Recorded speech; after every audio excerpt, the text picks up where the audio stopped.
What's up everybody, welcome back to the channel. I'm not going to show the tag number for the customer because we're not going to do that type of stuff on here, but this is a Hilux Surf, basically European 4Runner. A little bit of differences on these. So this one's right-hand drive, and also it has the turbo diesel in it. It's a little 4-cylinder diesel. For life of me cannot think of what size it is. I'll let y'all know in the description, but we've never had one on the channel before. And a few differences also is has a little rearview mirror right there on the front fender.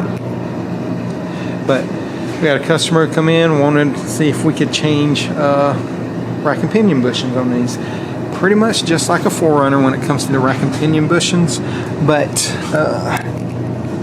you can probably see if it would focus. Alright, see how it's coming apart right there.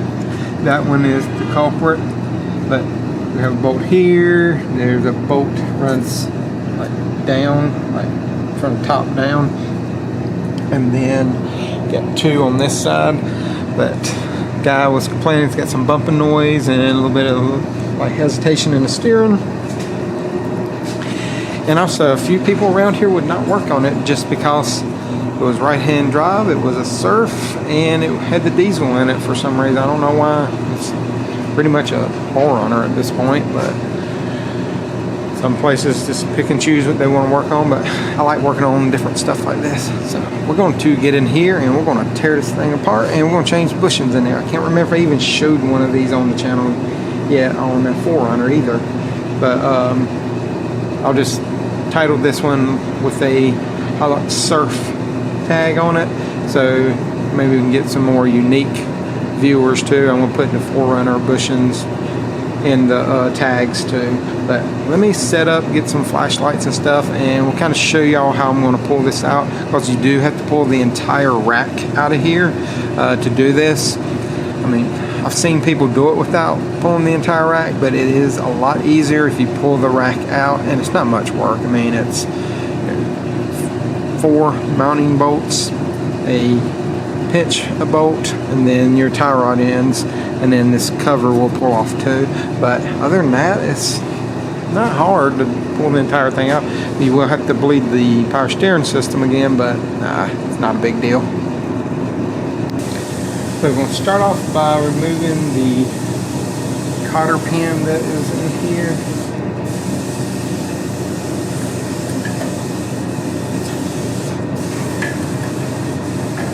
And these are easy to get out.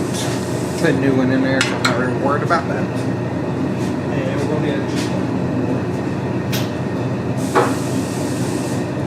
going to need a 21. Sorry, walked away when I said that.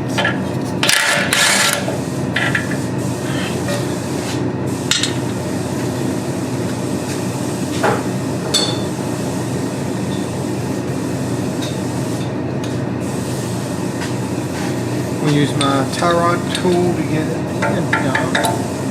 Make it a little bit further down.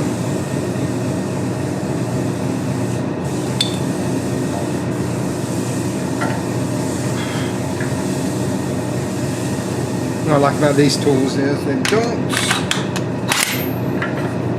mess up the boots.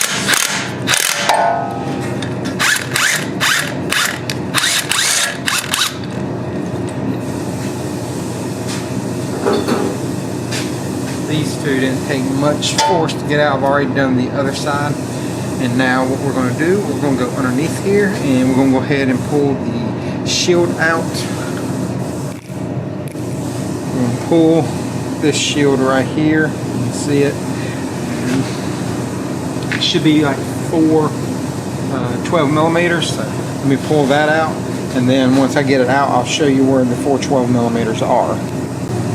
Here is your pan. There's 2 12s that were on the front. They go through the little front cover right there, and then there's 2 more in the middle. There's one right there. So you see the 3 holes. It's the 4th one on either side. You see there's 3, then the 4. That's where those are. Here are your bolts, 12 millimeters. Now we're going to get underneath here, and we're going to actually start pulling this pinch bolt out right in there. See that? That should be a 12 as well. And whenever I get that loose enough to start pulling it up, I'm going to put a mark on the splines and on the little rag joint piece, so I know exactly where it bolts up to and where the threads and everything go, so we'll keep the steering wheel exactly where it was at, because you don't want to get that mixed up. So, and you should be able to get to the pinch bolt through here without any issues. If not, you can always go on the other side, like coming from the back side right there, and get to it as well and pry it up. They're pretty easy to come off. I've never really had a Toyota that difficult to get off, but let me get that off, and then we'll kind of go from there as well. So you can see I put a paint mark on it, and that little boot that's on top of the steering rack, that turns with it, so you can mark that, but I also put a little spot on the splines itself. And now those two lines right there and there, those are two we want to take off. Now they run and come over, and they have a little bracket right there that you're going to take off. That's just a little 10 millimeter, and they'll start moving.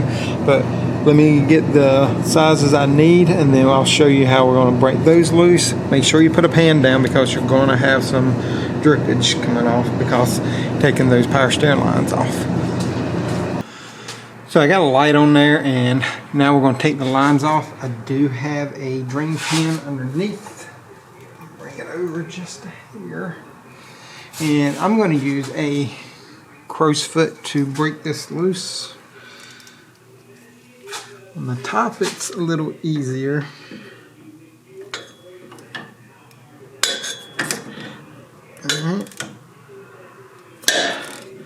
Actually, that wasn't crazy tight by no means. I got it broke loose. And you can see there's fluid starting to come out. And I'm going to go grab a wrench real quick. So I'm using a little stubby wrench. Keep from hitting my head.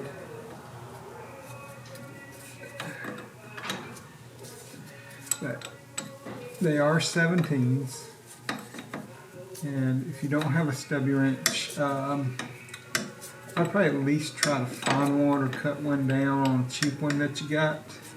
But I got this little stubby set right here that I can use, because getting in here with a full-length wrench is a little tight. And I'm going to take this off as much as possible. And keep on dropping it. Okay, I think I can screw it off with my fingers the rest of the way. Oh yeah. Line is loose. You can see how much is coming out. Like I said, just keep a drain pan underneath. And I'm going to use my crow's foot again. It breaks the other one loose. We're going to go in from the front this time.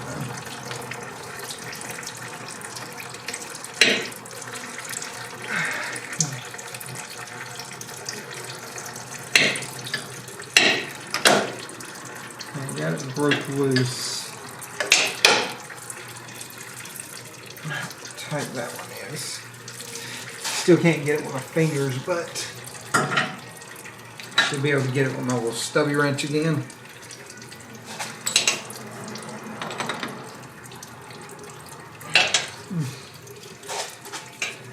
Try not to block y'all, but sometimes I'm not going to be able to help that because I can't get my hand in here to do it all that great.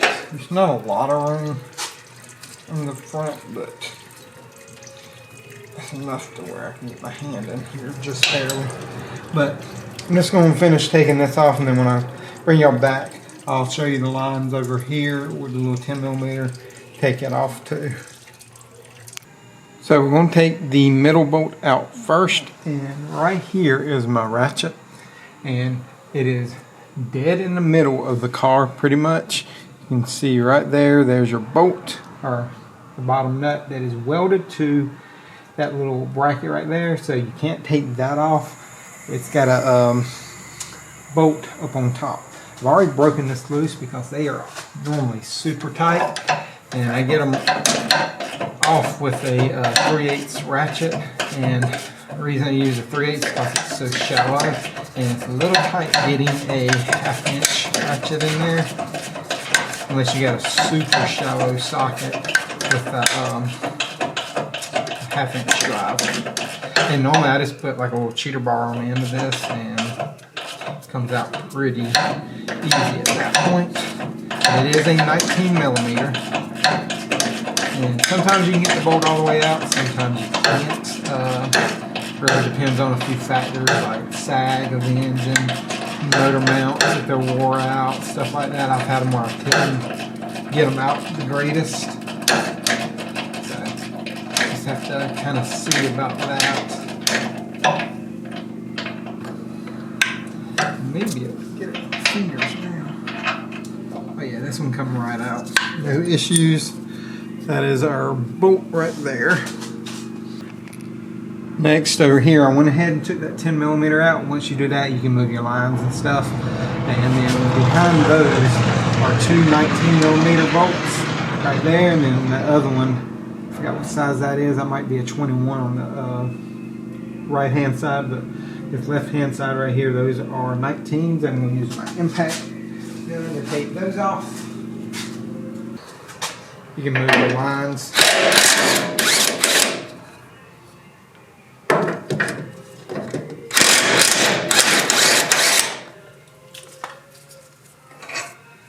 One's a bolt, one's a nut.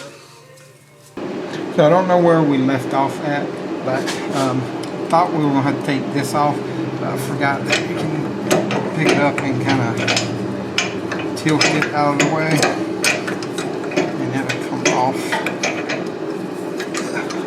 One button's catching on me. There we go.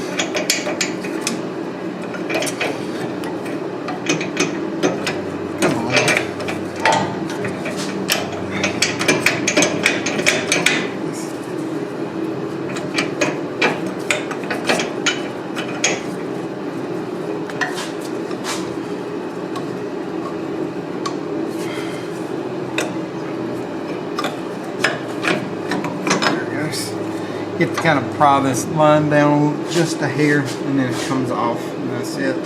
Just remember the bolt goes on the left hand side.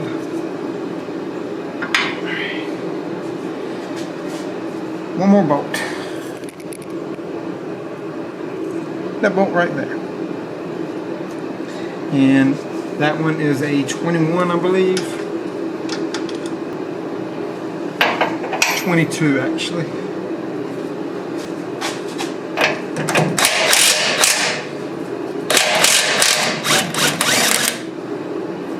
That one's a nut, but it has a bolt that goes through it. So you can kind of lift up sometimes and it'll pull out.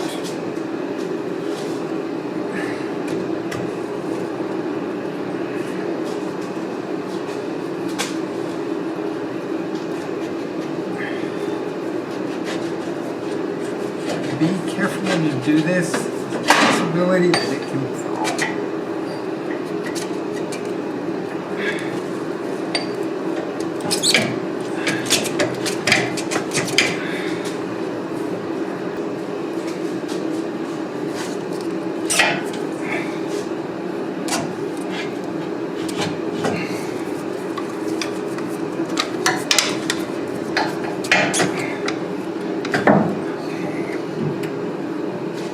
I'm going to go on the driver's side. It's kind of holding itself at the moment.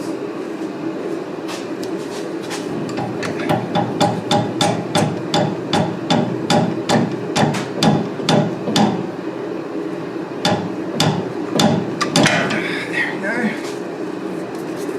Sometimes you have to kind of jolt them around.